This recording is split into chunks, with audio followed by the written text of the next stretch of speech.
Hello friends, welcome to my channel. कैसे हैं आप सब लोग? आई होप आप लोग बहुत अच्छे हैं। तो अभी क्या है कि आपने न्यूज़ तो मतलब देखा ही होगा कि अपने जो चुनाव आ चुके हैं, तो इस वजह से क्या है कि जो रीट प्री का एग्ज़ाम है वो अभी इस 2026 के एंड में ना होकर हो सकता है कि 2027 के जुलाई के पास में हो, है ना। तो उस वजह से जो रीट का जो मेंस का एग्ज़ाम है, तो पॉसिबिलिटी है वो 2028 के आप देखेंगे कि स्टार्टिंग मंथ में हो सकता है ना। तो आपके पास काफ़ी टाइम है कि आप पढ़ सकते हैं, आप रिवीजन अच्छे से कर सकते हैं। तो इस टाइम को हमें गंवाना नहीं चाहिए, हमें रिवीजन पे रिवीजन कर लेना चाहिए, क्योंकि आपको पता है इस बार अब जो पेपर का जो लेवल आ रहा है ना, वो इतना टफ आ रहा है कि अगर हम कितना भी रट लें, आपके रटी हुई जो विद्या है वो काम नहीं आने वाली है। आपको हर चीज़ एक बार पढ़नी ही पड़ेगी, समझनी ही पड़ेगी, है ना। हम रट क्या सकते हैं, हम रट सकते हैं, पॉइंट्स रट सकते हैं कि ये चीज़ कहाँ, ये चीज़ कहाँ है, लेकिन उनकी जो डिटेल्स है वो तो हमें समझनी ही पड़ेगी। हाँ, रटने वाला रट भी लेगा इनको, लेकिन समझने वाली चीज़ तो समझनी ही पड़ेगी हमें, है ना। तो बिना टाइम वेस्ट किए आज हम अपना जो टॉपिक है हवेलियाँ वो करने वाले हैं। राजस्थान की जो हवेलियाँ हैं, देखो इसमें से क्वेश्चन आता भी है और बहुत मतलब ऐसे कंफर्म नहीं कर सकते कि आएगा ही आएगा, आ भी सकता है, नहीं भी आ सकता है, 50-50 चांसेस हैं, है ना। हम कंफर्म नहीं बता सकते आएगा या नहीं आएगा। लेकिन देखो ये हवेलियाँ भी इतनी सारी है हमारे, तो इनको याद करना भी बहुत हार्ड होता है और कुछ लिमिटेड ही क्वेश्चंस पेपर के जो हवेलियाँ जो है वो पेपर के अंदर आती है। तो जितने भी PYQs हैं आपके 1992 से 2026 तक जो भी आए हुए हैं हवेलियाँ सारी, जितने भी पेपर्स के अंदर आए हैं वो हम आज करने वाले हैं। और इसके अलावा जितने भी एक्स्ट्रास हवेली है उनके बारे में भी हम थोड़ी बहुत जानकारी लेने वाले हैं।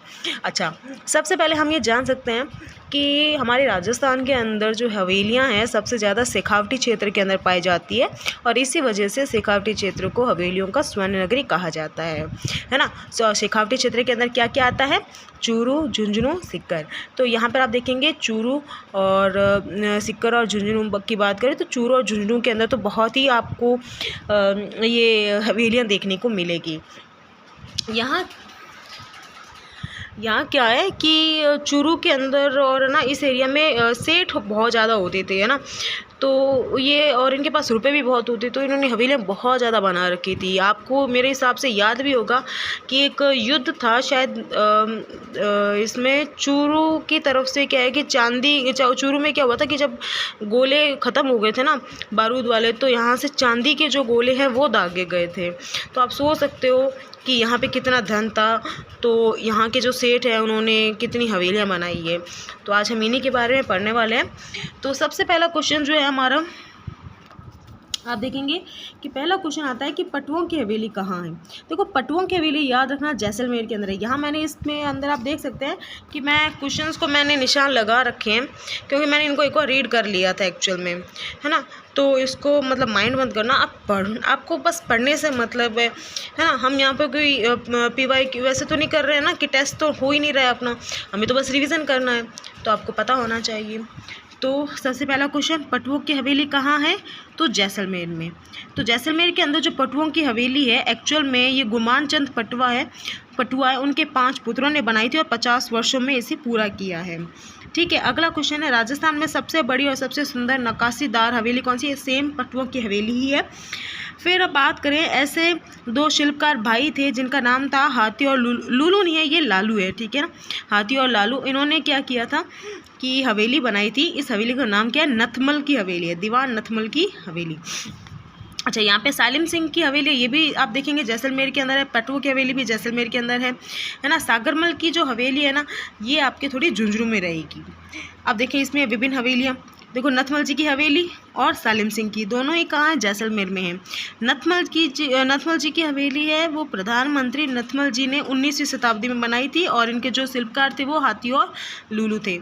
सालिम सिंह की हवेली प्रधानमंत्री सालिम सिंह मेहता ने बनाई थी 18वीं शताब्दी में, और यहाँ इसको मोती महल भी कहा जाता है। अगला है बछावतों, रामपुरिया, गुलेचा, सेठियों की हवेली, ये बीकानेर के अंदर है। मैं ऑफकोर्स बीकानेर की हूँ इतना, ठीक है। तो ये हवेलियाँ बीकानेर के अंदर है, रामपुरी। अच्छा, इसके अलावा मोता हवेली भी है, सेठी हवेली भी है, कोठारी हवेली है। ये विभिन्न हवेलियाँ आप देखेंगे बीकानेर में आपको देखने को मिलेगी। फिर दानचंद चोपड़ा, देखो इसको मैंने याद किया, दानचंद चोपड़ा जो है ना वो सुजानगढ़ में, कैसे याद रखोगे, दान सुजान, दान सुजान, 2-3 बार बोलोगे आपको याद हो जाएगा कि दानचंद चोपड़ा, दान सुजान, सुजानगढ़ के अंदर है। अब देखिए सुजानगढ़ कहाँ आता है, चूरू में। तो चूरू की अलग अलग हवेलियाँ हम देख लेते हैं। चूरू के अंदर, सुजानगढ़ के अंदर दानचंद चोपड़ा उनकी हवेली है। इसके अलावा अन्य हवेली कौन सी है, गोयनका की हवेली है। गोयनका की भी कौन सी है, राम विलास गोयनका, ठीक है। गोयनका की ध्यान रखना, शेखावटी क्षेत्र के अंदर गोयनका की बहुत हवेलियां हैं, जिसके अंदर जो चूरू है, चूरू के अंदर राम विलास गोयनका की है। मंत्रियों की मोटी हवेली, सुरानों की हवा महल, ये 3 जो आपको चूरू में देखने को मिलेगी। अच्छा, सुरानों की जो हवेली है उसमें 1100 दरवाजे और खिड़कियां हैं। अगला है कौन सी हवेलियाँ, मंडावा में। मंडावा का है, झुंझुनू में। तो मंडावा में कौन कौन सी है, लादूराम तारकेश्वर गोयनका की हवेली है, राम गोपाल मदन लाल मुरमुरिया की हवेली है, ठीक है। इसके भी बारे में जानकारी ले लेते हैं। देखो झुंझुनू में आपको बहुत हवेलियाँ देखने को मिलेगी, सागरमल लाड़िया, रामदेव चौखानी, रामनाथ गोयनका, हनुमान प्रसाद गोयनका, गोयनका डबल हवेली, इसमें 2 नाम आ जाएंगे, तारकेश्वर और विश्वनाथ गोयनका। फिर मुरमुरिया, झुंझुनवाला, मोहनलाल नेवटिया, सर्राफा, ये सारी के सारी मंडावा झुंझुनू के अंदर है। अगला है भित्ति चित्र के लिए प्रसिद्ध झाला की हवेली कौन सी है, कहाँ है, कोटा के अंदर है, ठीक है। ये झाला किसने बनाई थी, जालिम सिंह ने बनवाई थी, ठीक है। आगे देखिए बड़े मियाँ, राखी, पाल, ये सारी हवेलियाँ कहाँ हैं, बड़े मियाँ, राखी, पाल, ये सारी की सारी आपको जोधपुर में देखने को मिलेगी। तो जोधपुर की हवेलियाँ देखते हैं अपन। जोधपुर के अंदर आप देखोगे पुष्य हवेली, बड़े मियाँ हक की हवेली, पोखरन हवेली, राखी हवेली, पाल हवेली और पच्चीसा हवेली, ठीक है। अब इसको देखो याद करने का एक तरीका मैंने छोटा सा लिखा है कि राखी का त्यौहार है बड़े मियाँ, पाप पुण्य को भूलकर जोधपुर जाओ। तो राखी से हो जाएगा राखी, ठीक है। और फिर बड़े मियाँ का बड़े मियाँ, पा से हो जाएगा पाल, प से हो जाएगा पच्चीसा, पुण्य से हो जाएगा पुष्य और जोधपुर के जोध। अच्छा, पोखरन कैसे याद रखोगे, एकदम उल्टा है। कैसे, देखो पोखरन हमें पता है जैसलमेर में है, लेकिन इसकी हवेली कहाँ है, जोधपुर में। तो ये थोड़ा सा एक्सेप्शनल केस है, तो आप इसको याद रख लेना। फिर आता है ढूंढलोद। ढूंढलोद की जो हवेली है किसके लिए है, वो अपने सुंदरता के लिए है ना प्रसिद्ध है, कि किसकी सुंदरता बहुत है इसमें, है ना। हवेलियों का नगर, अब देखो शेखावटी क्षेत्र को क्या कहा जाता है, हवेलियों का नगर, किसे, नवलगढ़ को, ठीक है। अब नवलगढ़ के अंदर बहुत सारी हवेलियाँ अलग अलग देखिए। शेखावटी की प्रमुख हवेलियाँ, सबसे पहले बिसाऊ के अंदर नाथूराम पोद्दार की हवेली, हीराराम बनारसी लाल, जयदयाल केडिया की हवेली, सीताराम सिगतिया की हवेली, ये बिसाऊ के अंदर है। फिर नवलगढ़ के अंदर पोद्दार भगोरिया भक्तों की हवेली, ठीक है। पौधा जो उगता है ना, वो बीज अपन बोएंगे तो जो पौधा उगेगा वो नवा पौधा उगता है, तो नवलगढ़ में पौधार। टीबड़े वाले की हवेली, शताधिक खिड़कियों वाली ईश्वरदास की हवेली का है झुंझुनू। इसको कैसे याद रखेंगे, मान लो कोई बच्चा जो है ना, जिसको अपन मारवाड़ी में टाबर बोलते हैं, वो मान लो कि वो रूस गया है ना, पर तो अपन क्या बोलेंगे, इस टाबर को झुंझुनिया दे दो। क्या बोलेंगे, इस टाबर को झुंझुनिया। तो इससे ईश्वरदास हो गया, टाबर से टीबड़े वाला और झुंझुनिया से झुंझुनू हो गया। फिर आता है बागड़िया और डालमिया की हवेली कहाँ है, चिड़ावा। देखो इसको कैसे याद रखेंगे, बागड़िया का बा, डालमिया का डा, तो क्या बन गया, बाडा। देखो होता क्या है, मारवाड़ी के अंदर ऐसा इंसान जिसकी आंखें क्या होती है, आंखों में थोड़ा बहुत डिफेक्ट होता है, उसको बाडा बोला जाता है ना। तो हम क्या बोलते हैं, अरे बाडा है ये, तो हम उसको चिढ़ाते हैं।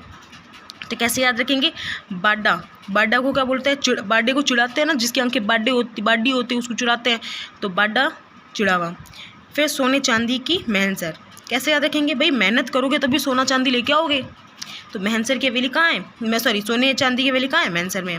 फिर सेठ राधा किशन केसरदास कनोडिया की हवेली, ये सब कहाँ है, मुकुंदनगढ़ की है, ठीक है। सेठ लालचंद गोयनका की हवेली ढूंढलोद। आगे देखिए पोद्दार की हवेली अभी पड़ा है नवलगढ़। नाथूराम पोद्दार की हवेली बिसाऊ के अंदर है। देखो सिंगल पोद्दार आए तो नवलगढ़, लेकिन नाथूराम पोद्दार आए तो बिसाऊ, ठीक है। राजस्थान की प्रसिद्ध सोने चांदी की मेहनसर झुंझुनू के अंदर है, ठीक है। मेहनसर सोने की चित्रकारी हेतु। सेम क्वेश्चन है, अब देखो ये वाला थोड़ा अलग आ गया। कृष्ण की 8 गोपियों एक हाथी के रूप में चित्रित है, तो ये कहाँ की है, ये आप देखेंगे ये हमारी हो जाएगी गोयनका हवेली फतेहपुर की है। तो इसकी थोड़ी सी जानकारी, देखिए महावीर प्रसाद गोयनका जो है फतेहपुर के अंदर इनकी मतलब गोयनका की जो हवेली है जो कि फतेहपुर सिकरी के अंदर है, यहाँ इसकी दीवारों के ऊपर भगवान कृष्ण की लीलाओं को मतलब दर्शाया गया है। और इसके अंदर आप देखेंगे कृष्ण और उनकी जो 8 गोपियाँ हैं वो एक हाथी के साथ है, इनको चित्रित किया गया है। फतेहपुर सिकरी के अंदर इसके अलावा नादलाल प्रिंस हवेली है, नंदलाल देवड़ा की हवेली, सिंगानिया हवेली, फतेहचंद हवेली, लक्ष्मणगढ़ में 4 चौक की हवेली, चेतराम की हवेली है। फिर पंसारी की हवेली कहाँ है? पंसारी श्री माधोपुर। ठीक है, पंसारी कहाँ है? श्री माधोपुर।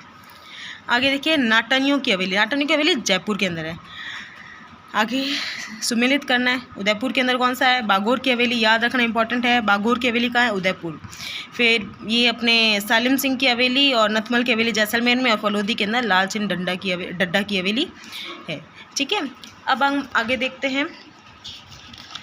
अच्छा, इसके बाद में हमारी बावड़ियाँ आ गई है जिसको अपन कल करेंगे। तब तक के लिए धन्यवाद। प्लीज़ चैनल को सब्सक्राइब कर दीजिएगा। ठीक है, थैंक यू।